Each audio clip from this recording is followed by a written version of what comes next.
Welcome to FRCMedia News for Thursday, March 5th, 2020. I'm Keith Tebow. On this week's show, we recap how Fall River voted in this week's Massachusetts presidential primary. And a local contingent from Bristol Community College advocates for more support for public higher education at the Statehouse. We'll have those stories coming up in just a few moments. But first, let's check in with the news headlines of the week. We bring in Phil Devitt, the digital news editor at the Herald News, for his weekly visit. Hey, Phil, how are you?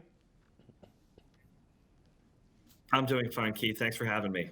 We got a lot on our plate this week, a lot going on. Actually, really started after our show last week, and we couldn't talk about some of the issues that happened late last week that have sort of dovetailed itself into this week. Let's start with some issues facing Fall River Police Chief Albert Dupere. Let's get right to the latest. Yesterday and today in the Herald News, a story about the police chief being seen in a video that was recorded from WPRI TV, an investigative report there, alleging that the chief may have been at a local pub during hours of employment, and the allegation was made that he may have been drinking at that time. Fill us in on some of the details of what we know right now, and obviously the police chief has come out and denied any of those allegations. Right, Keith. Yeah, it's this story is still developing as we speak today. We learned that Channel 12 was doing an investigation, so to speak, into the chief, having recorded him at St. James Irish Pub here in Fall River on several occasions, supposedly during business hours at the department. This week, the station brought that video to Mayor Paul Coogan, who has begun to take action. We talked with the mayor, who confirmed he saw the video, which, by the way, has not yet aired on Channel 12. Coogan told us that he expects people who work for the city to carry themselves a certain way, sort of speaking generally. And he said he was disappointed that he had to have this discussion in the first place. We also spoke with Police Chief Albert Dupere, who completely categorically denies that he was drinking while on the clock. He says, yes, he's been to St. James, and yes, he's been there with some of his subordinate officers. But when he was there, he was off the clock on comp time or taking a late lunch break during the day. He also admits that he drove his city-issued police vehicle to and from the bar on at least one or two occasions. He says, maybe that was a bad decision. Of course, his contract stipulates that he can use that vehicle for personal reasons. So what's being done about this, I guess, is the big question right now. We have a television report that has yet to air. We have a mayor now aware of the police chief's actions. The mayor tells us he's consulting with attorneys who have advised him to not say much more on it, given that it's a personnel matter. But we're certainly watching this closely to see what, if anything, the mayor decides and what's next. We also heard today, by the way, Keith, that the news station has now spoken with Chief Dupere. At the beginning of the week, they had just talked to the chief, to the mayor, excuse me. Today, we're hearing that the station is talking to the chief as well. One of the other issues involved with this is that as part of this video that Channel 12 has, that as you mentioned, Phil, the chief was in with some of his subordinates, including Police Sergeant J.T. Hoare, and there was reporting today as well in that same article by Joe Good that Sergeant Hoare has also had some recent run-ins with problems in terms of a car crash that involved a city vehicle. Any indication how maybe some of these events, with them being at a bar, these events may have been combined in some way? Yeah, well, we can't say for certain if there's any correlation between those events. And we should also note that we haven't seen the video. Mayor Coogan has seen it. He told us that he couldn't identify any of the other officers in the video with Chief Dupere, but he told us that Dupere told him Sergeant Hoare was among those officers. Right. We should note that, yes, Hoare was in a crash in 2018. It was on a Friday afternoon. Typically, the chief and his subordinate officers will go out on Friday afternoons. And a lawsuit related to that crash is pending, brought by a gentleman who was in his pickup truck when the car that Sergeant Hoare was in struck his vehicle. So there's still some stuff up in the air about that as well. But so it remains to be seen. And late last week, sort of going back a little bit, Chief Dupere was also in the news over his use of vacation buybacks, which is part of his contract. The chief able to, if you will, on a yearly basis, buy back some of his unused vacation time, and that has brought some scrutiny as well. It has, I mean, you can, when things are just done over and over and over again, and there's no direct oversight, there's nothing that directly says you can do this, you can't do that. Yeah. It's easy for things that might be questionable to outsiders to keep happening. So what's happening now that Mayor Coogan is in office, and it's only been, I think, a couple of months at this point, policy changes are going into effect. Right. And that means that the documentation of time off might change for some people. The mayor told us last week that he just recently began requiring all city employees to document comp time accumulated time off. Dupere has received a total of $78,000 in vacation buybacks for the past 3 years, which I believe was in that story you're referencing from last week, Keith. Right. Coogan also told us that his administration is working with the chief, or was working with the chief at the time, to rework Dupere's contract. So, that's the latest we have on that. Of course, in light of these recent developments, that might change as well. We just don't know yet, but we're going to follow it. Right, definitely a lot happening with Fall River's police chief. We will continue to follow it as well. The coronavirus, Phil, still in the news, of course. Many more here in the United States becoming infected. We know that there are numbers, 3, 4, 5, right next door in Rhode Island, having been infected with the disease. Many more are self-quarantining themselves. But a story that's online today talks about how large groups here in the South Coast, I believe it was written by your colleagues at the Standard Times, how our large groups like church services and banquets and large events are actually looking right now not to change their plans too much, but keeping the information on making sure people practice proper hygiene more in the forefront.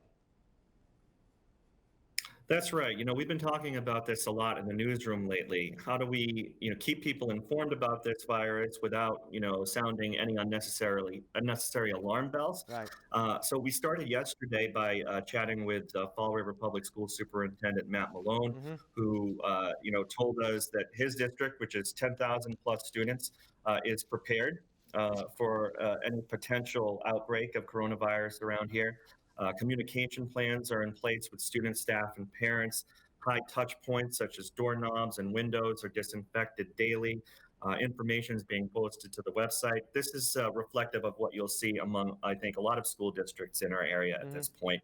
But today we also checked in with BCC, which tells us that it's working on contingency plans in the unlikely scenario coronavirus surfaces in southeastern Massachusetts. What could that mean? Well, any number of things, including alternatives to classroom learning, maybe more online teaching as opposed to in person. And we checked in with the folks at the Venus de Milo, which is obviously such a huge gathering place for people. They've told us they've had no cancellations about any events. Some people have called and expressed concern, but it's business as usual there. And the trial court as well, working with state health officials at the moment on guidance. Again, encouraging the common sense stuff, Keith. Right. If you're sick, stay home, exercise basic hygiene, that kind of thing. That's what a lot of people are being told, and that's really the best preventative measure at this point as we are still learning more about coronavirus. Yeah, and I know that also those attending church services over the past couple of weeks, it was brought up in my parish as well that they were foregoing some of the normal activity like sharing in the receiving of wine during communion, Holy Communion, and also in the Catholic Church. There's a symbol of sign of peace, which used to be a handshake. Now people are just nodding, waving, and just saying, peace be with you. And those types of things are being a little more to the forefront. But again, things that we probably should be practicing more on a regular basis because of the normal flu and normal virus outbreaks that we see. But whenever we get these special strains of a virus, it seems like the awareness is a little more heightened. All right, moving on to our final story of the week. You may remember, those of you who have watched our show, when former Mayor Jaisio Correa was in office, he and the former Fall River Office of Economic Development, now the Bristol County Economic Development Consultants, sort of parted ways with the nonprofit organization moving out of Government Center and setting up shop elsewhere in downtown Fall River and ending the relationship that had been in place for many years with that organization, helping out in the city's economic development efforts. So, Phil, last week it was announced that the BCEDC will be receiving again some more federal money to continue and resume, I guess, working with the city of Fall River.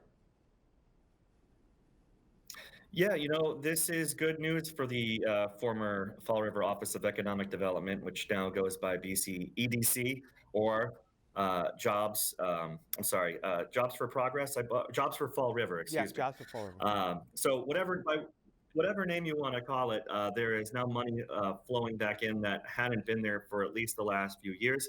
This is pleasing, as you can imagine, to Vice President of BCEDC, Ken Fiola, who says that this presents an opportunity for his agency to reestablish a working relationship with the city, to use his words. He told us he's, quote, confident that our re-engagement will result in more business growth and job creation. This $400,000 in community development block grant money is supposed to be funneled and directed toward job creation for people with low to moderate income, which, of course, I think is highly needed here in the city. And Lynn Oliveira, we should note, the agency's finance director, will be the primary point person on that jobs program, which is in development. And that also involves business loan and storefront improvement grant components too. So there's a real opportunity here to give some businesses a needed shot in the arm across the city. All right, Phil, that sounds good. All right, what's coming up over the next few days? Well, we talk about development, and when you think development these days, we think about the mills in Fall River, and so we're always reporting about new potential uses for the mills.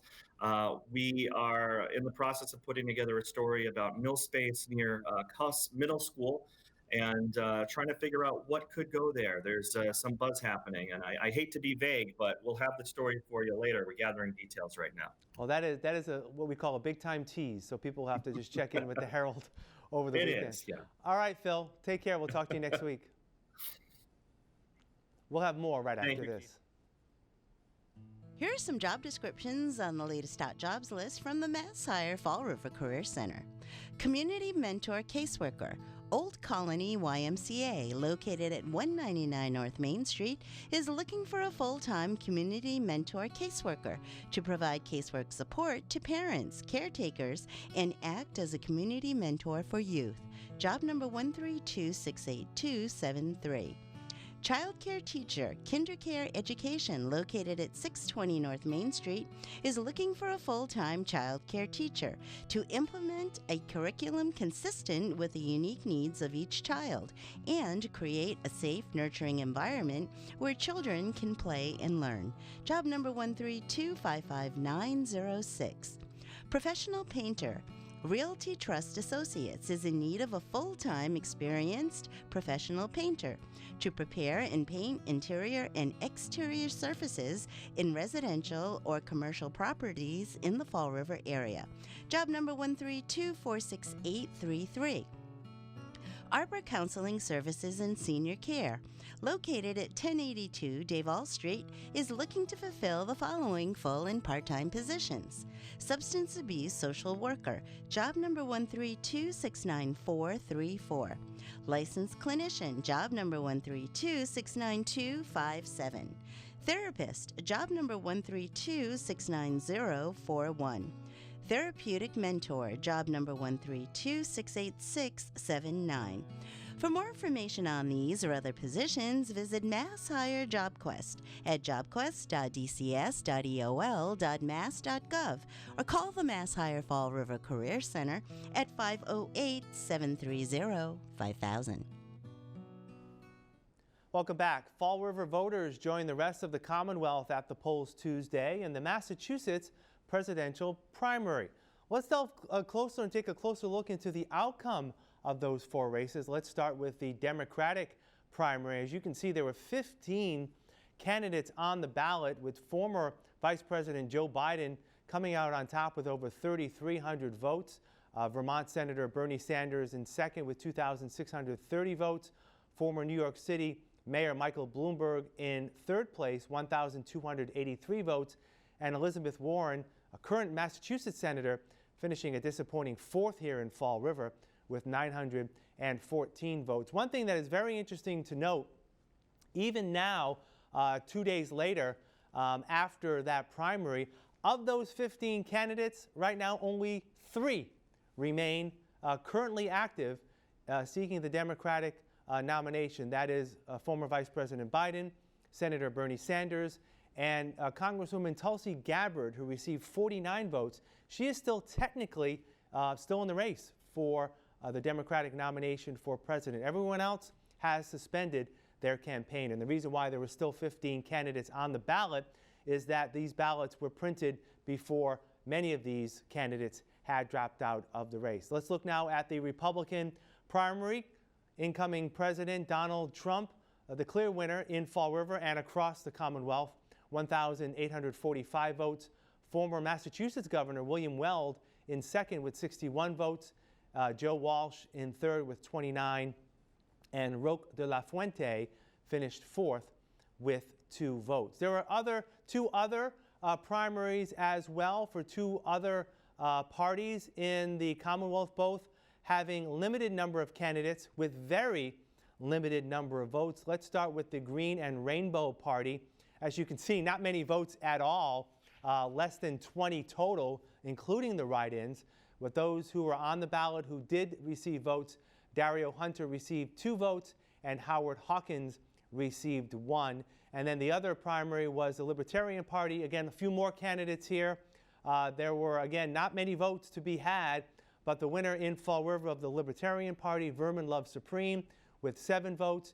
Jacob Hornberger, who finished second with 6 votes, appears to be the national frontrunner in terms of getting the Libertarian Party nomination later on this year, and all intents and purposes is more likely than not to be the nominee when those primaries are complete and when we vote for the final election in November. So those are the wrap-ups of our city primary for president here in Fall River.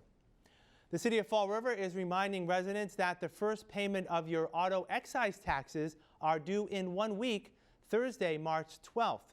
The auto excise tax bills were mailed on February 11th. Failure to make that first payment by March 12th will result in interest being accrued on your account. If you have any questions, please contact the assessor's office at 508-324-2300. Higher education officials descended upon the Statehouse on Monday as part of the annual Higher Education Advocacy Day. Bristol Community College was well represented at the event, exposing and introducing students to the legislative process while seeking lawmakers' help in improving accessibility of a college education to all. Advocacy Day, it's always the first week of March, generally a Monday or a Wednesday when most legislators are available. A lot of the students who get on this bus and go to the State House have, 1, never been to the State House, and 2, have never really spoken with their legislators or their state reps. So it's an awesome way for students to get involved in government, but also to advocate for themselves. This year we're advocating for the Cherish Act. We had advocated for it last year as well, and the Student Opportunity Act ended up passing, which is a branch off of the Cherish Act, the Promise Act, and we compromised and ended up getting the Student Opportunity Act passed, which now is funneling a lot of additional funding into districts like Fall River. We're working on public higher education as our main ask, and the Cherish Act would, in essence, bring our funding back to 2001 status. Every year since 2001, our public higher education funding has been significantly underfunded. In addition to the CHERISH Act, we're also advocating for the Debt-Free Future Act as a next step if the CHERISH Act were to be passed, so that every student in Massachusetts would be able to get an education. And we've seen other states like California, New York, Tennessee jump on board and give some kind of free public higher education or free tuition. And with Massachusetts being number one in the country for education, wouldn't it be nice to see public higher education up there on that map as well? I've been a part of Phenom for 5 years now. I started out as a student organizer here at Bristol Community College, and I'm now the president of the board. And it's been amazing to see it grow from what it once was. I remember when I was a student organizer here at Bristol, when we first started talking about a debt-free future and that possibility, everybody thought that we were crazy for talking about a possible debt-free future. And now you see in the news, the national news, every single presidential candidate talking about a debt-free future and wanting to eliminate tuition and fees and having every student have that right to a free public higher education. We'll have more FRC Media News after this.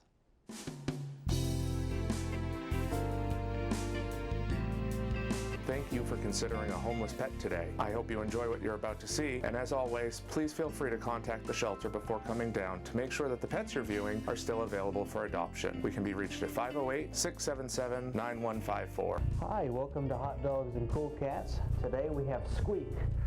Squeak here, he's a 5-year-old short hair, orange and white. As you can tell, he's certainly very active. In part of you can see why we call him Squeak. He likes to announce himself with these little squeaks. He's a very friendly cat. He would do well in most homes. He's very tolerant of the other cats, and he would do well with kids. So if you'd like to see Squeak, you can come on down to 300 Linwood Street in Fall River, Massachusetts at Forever Paws Animal Shelter. Today we have Earl. He is an 8-year-old boxer mix. He is very sweet. He's a big boy though. He's roughly 90 pounds. He's very alert. He does do good with other dogs.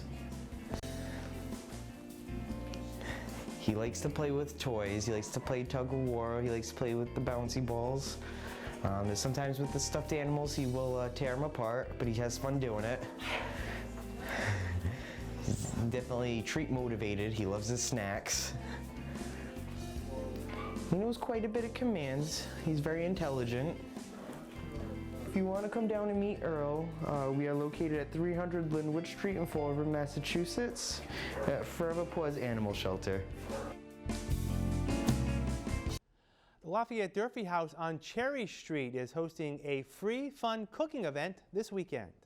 March 8th at the house, we're having 18th century cooking classes on how to make pudding using 18th century techniques and recipes. And it's open to the public. And we'd like to see some people down here, people down here to see how they can make food and recipes in their fireplaces. We're also going to have future cooking classes down here. That costs, I believe, $70, and but we cook a 7-course meal in the hearth, and the people who participate get to eat the meal. So we've got a lot going on, and then March 26th, we're having an 18th century watercolor demonstration. You can find out more details on our Facebook page. All the events are listed there, and we hope to see everybody down here.